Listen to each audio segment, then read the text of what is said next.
Hi, my name is Ever, and here is David.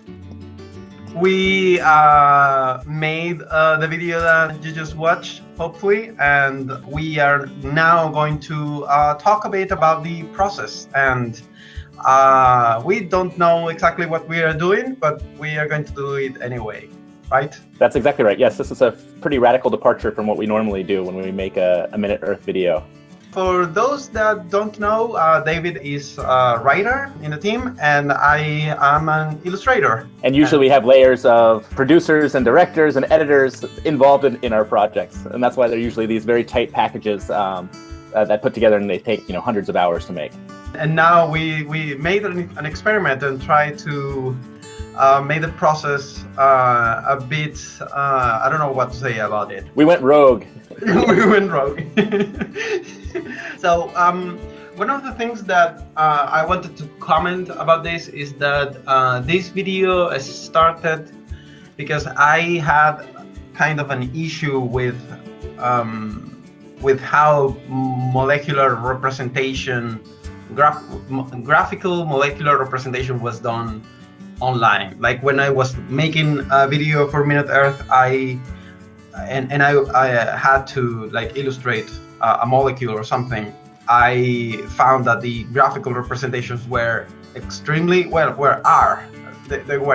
are extremely inconsistent, or at least that's what an untrained eye like mine find. And then I told David about this idea, and I don't know what happened, and he found this amazing fact. Yeah, so I'll back up a little bit to say that when you said, I would like to make a video about why these molecular representations are so different, I started looking into it and found that there were 9 or 10 different ways that are fairly common to represent different molecules, and was sort of starting to dig into why this was why there are 2D and 3D versions, and why some of them feel like they have to show what kind of bonds there are at different places, etc. And as I was going into it, one of the explanations that kept coming up was that there are some very, very similar molecules out there, and that the only way that you can tell the difference is if you represent them in certain ways. And one example that was brought up a lot was this idea of these mirror molecules, these enantiomers, as we learned about in the video, and started learning about how these enantiomers work, and how they have completely different ways in which they interact with our body's processes and receptors and things like that. And it just sort of blew my mind. I was like, this seems like something that more people should know about. I went through chemistry and advanced chemistry in college and never once maybe they talked about it, but maybe I was out that day. But it never sunk into my brain as something that was that existed, and it's fascinating. It is, and I find the topic extremely fascinating because it's like a graphical representation, and I am very attracted to how things are represented visually, and how you categorize and classify different stuff and different chemicals, and yeah, he once he got this amazing fact about meth and a nasal spray, I was like, what? That's not possible. Like, how they have the same chemical formula, and it's basically the same thing, just that they are mirroring. That's that was mind blowing, and I told him we need to make a video on this. Yeah, absolutely. And one of the things that was different about this video than a lot of videos we do is that we have a bunch of experts on our team, with PhDs and all sorts of things. We want to talk about physics, we can go to Henry. If we want to talk about animal behavior, we can talk to Kate. If we want to talk about ecology, we can talk to Peter. And we, first of all, we were doing it, me and you. Secondly, both of us have a basic chemistry background, but no real knowledge of sort of the depths of this. And so one of the fun things for me was to find a bunch of experts to talk to as we went along. And when you want to talk to people about the chemical composition of meth and how you can change nasal spray into meth, you get some very interesting responses. But one of the people I ended up talking to was this professor from Oklahoma, this lady who was actually the consultant for the chemistry that was used in Breaking Bad. And once I had her sign off on on that we were doing this correctly, I was like, all right, you know what, we probably got it right. That's amazing. That's also really cool that you got in contact with these amazing people. Yeah, well, I mean, that's one of the really fun things about working at Minute Earth is that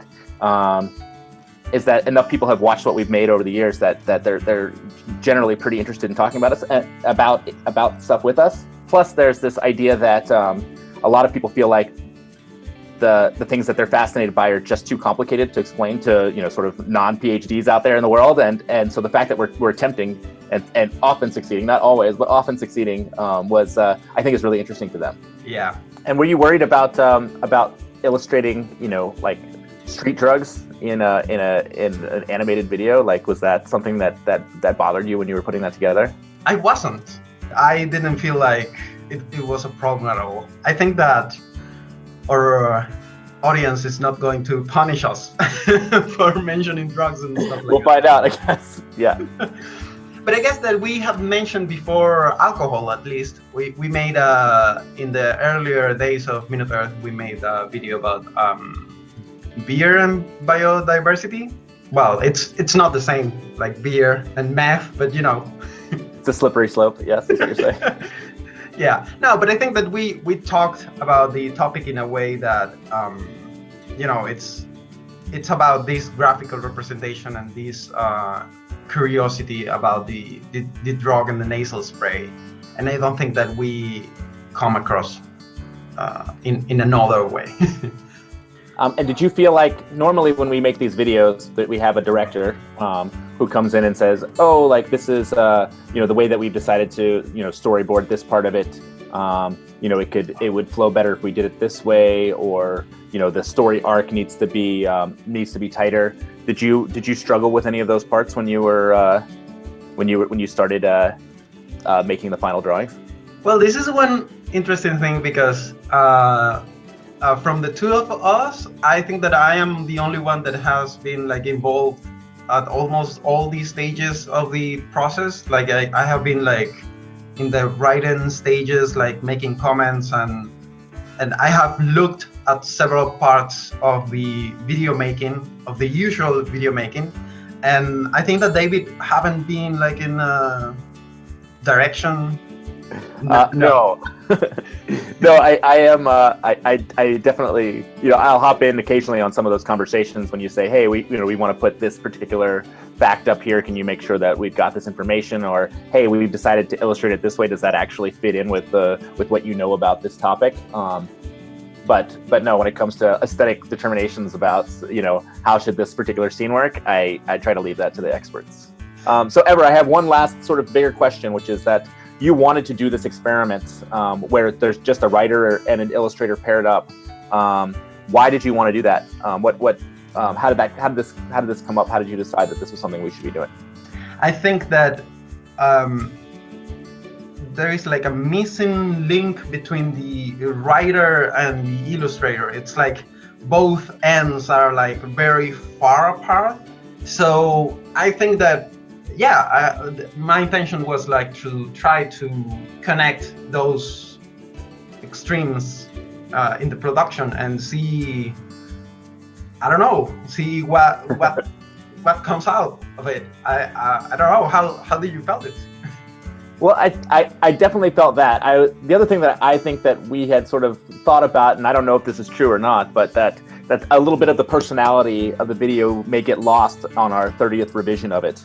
And that if we can, you know, sort of split off into this small group, you know, what we lose in, you know, things like, you know, story arc and tightness might be made up for in, you know, quirkiness, which that, you know, would have gotten, you know, stamped out somewhere along the way or something like that. I don't know if that's true. I think that I have a little editor in my brain who's like, don't talk about drugs, don't do this, you know.